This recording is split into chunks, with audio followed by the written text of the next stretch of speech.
Hi hello నమస్తే welcome to our channel time 24/7 entertainment TV. This is Teja Mechala. Sreeleela గురించి ప్రత్యేకంగా చెప్పనవసరం లేదు.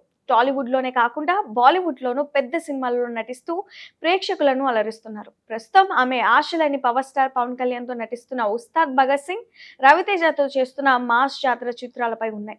ఒకవైపు సినిమాలతో బిజీగా ఉన్నప్పటికీ శ్రీలీల అప్పుడప్పుడు పలు షోల్లో పాల్గొనడంతో పాటు ఇంటర్వ్యూలు ఇస్తున్నారు. ఈ క్రమంలోనే తాజాగా ఆమె పెళ్లి గురించి ఆసక్తికర వ్యాఖ్యలు చేశారు.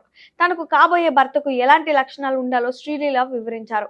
ప్రధానంగా తనకు కాబోయే వ్యక్తి అందంగా లేకపోయినా పర్వాలేదు, కానీ తనను ఎక్కువగా అర్థం చేసుకునే వ్యక్తి అయి ఉండాలని చెప్పారు. అంతేకాకుండా తన సినీ కెరియర్ కు అతను మద్దతుగా ఉండడంతో పాటు తనను మంచిగా చూసుకోవాలని, తనతో సరదాగా ఉండాలని, అన్నిటికీ మించి నిజాయితీగా ఉండాలని తెలిపారు. ఇలాంటి లక్షణాలు ఉన్న వ్యక్తి కలిసినప్పుడు తప్పకుండా పెళ్లి చేసుకుంటానని శ్రీలీల స్పష్టం చేశారు. తన కాబోయే భర్తకు ఉండాల్సిన లక్షణాలపై నటి శ్రీలీల ఈ విధంగా చెప్పడంతో ఇన్ని రకాల మంచి లక్షణాలు ఉన్న వ్యక్తి ప్రస్తుత సమాజంలో దొరకడం సాధ్యమేనా అన్న సందేహాలు నెటిజన్ల నుంచి వ్యక్తం అవుతున్నాయి. సో మరి దీనిపైన మీరేమంటారో కమెంట్ సెక్షన్ లో కమెంట్ చేయండి. మరిన్ని అప్డేట్స్ కోసం మా ఛానల్ వెంటనే సబ్స్క్రైబ్ చేసుకోండి. షేర్ చేయండి, లైక్ చేయండి, సబ్స్క్రైబ్ చేయండి. మరిన్ని వీడియోల కోసం బెల్ సింబల్ పై క్లిక్ చేయండి.